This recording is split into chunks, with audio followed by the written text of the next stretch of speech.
Sir, sir, sir, sir, excuse me. Question for you, sir. Sa inyo po ba tong bahay? Full of discarte ka! Opo, sir. Opo. Napansin ko, sir, dami niyong kotse. May Ferrari kayo, may Bentley, may Rolls Royce, may Maserati pa, sir. Tanong ko lang, sir, paano po tayo yumaman? Dragons Project, fastest growing na online business now in the Philippines. In the Philippines, sir. Philippines, Pinakamabilis na online business. Yes. Ako po kasi, alam niyo naman po, nag-interview tayo ng mga Yeah, bro. successful people dito po sa buong Pilipinas. Malapit na nga ako mag-chat sa'yo na yung mga kaibigan ko, na-chat mo, sabi ko, hindi ba ako successful? Sir, baka pwede naman, kayo naman po yung interview namin. Sige.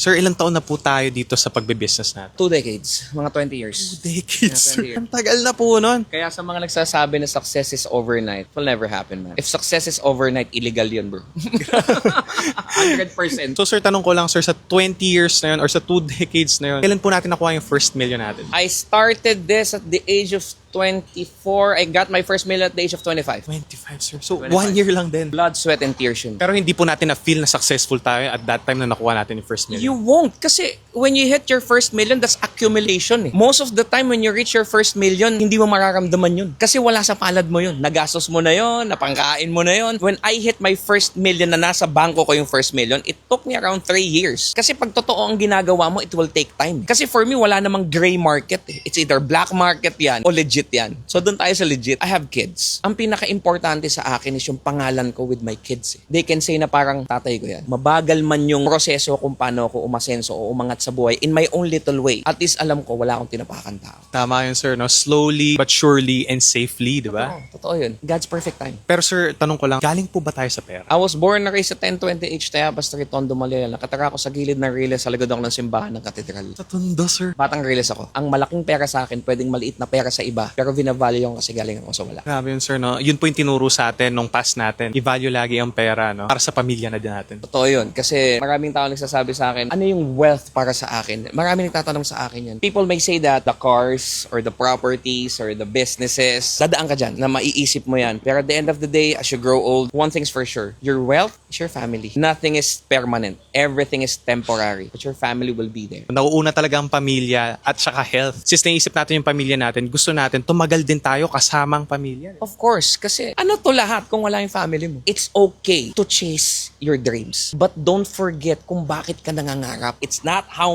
much money you have. It's the amount of money that you can spend with your family when they need you the most. Sabi nga daw nila, the richest people, hindi po yung maraming pera, maraming love, di ba? Maraming love, maraming oras para sa mga mahal nila sa buhay. Pero sir, sa lahat na meron kayo, pag nawala lahat to bukas, sa tingin nyo makukuha nyo ulit or kaya nyo ulit bumalik sa ganitong sitwasyon? If you made your own empire, you can make it. Hindi kasing bilis ng nakuha mo siya, pero makukuha mo yan kasi alam mo yung system eh. Alam mo kung paano mo siya nakuha. Kung if totoo na walang nagbigay o blood, sweat, and tears na totoong ginawa mo, 100%. That's the secret ng mga milyonaryo na nawala tapos nakabalik because they know how to do it eh. If you have the blueprint, kahit gibain mo yung bahay, kaya kong buuin yan eksakto sa pinakamaliit na brick kasi may blueprint ako. Tingin nyo po ba sir na parang mas maganda na mas tumagal pa na maging milyonaryo tayo kaysa bigla na lang nating nakuha? Mas mavavalue mo, mamahalin mo yung isang bagay na pinaghirapan mo. Yan yung laging case ng mga nanalo ng loto tapos after a couple of years, mahirap ulit. Grabe yun sir, pero sige nga, pwede nyo po ba kami bigyan ng 30-second blueprint para yumaman or para maging milyonaryo dito sa Pilipinas? Maniwala ka lang kahit walang naniniwala sa'yo. At hindi ka magpapahinto kahit sinong dumating sa'yo na ayaw sa ginagawa mo. You will make it 100%.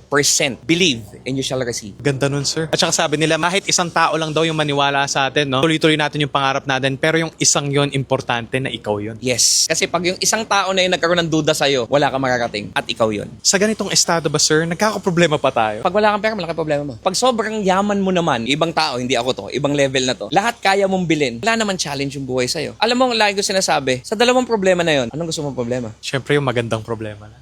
It's up to you to make that choice. Pero sir, after nitong mga to, hinahangad pa po ba natin maging bilyonaryo? I retired at the age of 2024. I'm 45 now. That's around 43 years old. If I want to be a billionaire, hindi ko sinasabi na ayoko maging billionaire kasi napaka-ipokrito nun. Nagkataon lang na meron akong paniniwala sa buhay na ano ba talaga ang gusto ko? I-chase yung billions? O I'll be having time for my family. You don't need millions to be happy. You don't need billions to be happy. But you need money in order for your family and your loved ones to be happy. Medyo malalim malalim siya kapag kinalkal mo. Pero if you read between the lines, I hope you guys get my point. Tama yun, sir. No? Basta masaya yung pamilya natin, doon natin makukuha yung tunay na saya na hinahanap natin. Totoo yan. I'm living 45 years of my life, the best time of my life. Feeling ko mas masaya pa ako sa bilyonaryo ngayon. Totoo yun, sir. So last question na lang po, sir. Any advice po for the younger generation na gustong mag-succeed sa industry na gusto nilang pasukan? A wise man told me, your greatest problems will be your greatest blessings. Kung makakalimutan yan, baka maiyak pa ako. Yan ang lagi ko sinasabi. Kasi, let's be honest, kids now are weak. Ano ba ibig sabihin niyo, sir? Kapag merong problema, nina-anxiety ako. Meron akong ganito.